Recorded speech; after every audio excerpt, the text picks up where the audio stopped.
नमस्कार साथीहरू। आज म कुरा गर्नेछु सफलताको बारेमा।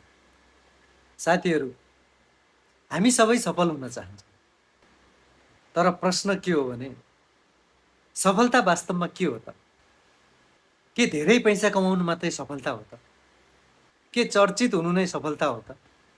या फेरि मन शान्त हुनु, आफ्नो लक्ष्य पुरा गर्नु, त्यो नै सफलता हो त?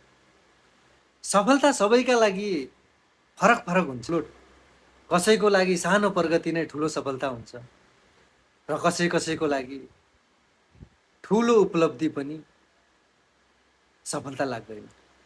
तर एउटा कुरा भने निश्चित छ, सफलता चाहिँ त्यत्तिकै सजिलै चाहिँ पाइँदैन। यसका लागि चाहिन्छ निरन्तर मेहनत, धैर्य र अटुट विश्वास। र साथीहरू, सफलताको बाटो कहिल्यै पनि सरल र सजिलो हुँदैन। त्यहाँ असफलता आउँछ, निराशा आउँछ र कहिलेकाहीँ त सबै कुरो छोड्ने मनसम्म पनि लाग्न सक्छ। याद राख्नुहोस्, असफलता नै सफलताको पहिलो खुट्किलो हो।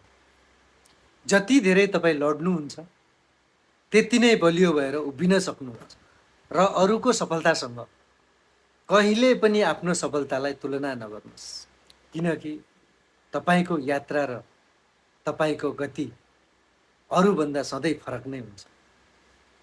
जीवनमा सानो सानो प्रगति पनि ठुलो जित हुन सक्छ। हरेक दिन एक एक कदम अगाडि बढाउनुहोस्।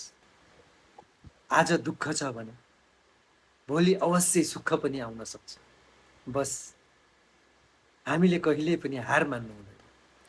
अन्त्यमा म तपाईँलाई यति भन्न सक्छु कि सफलता कुनै अन्तिम गन्तव्य होइन, यो त निरन्तर यात्रा हो।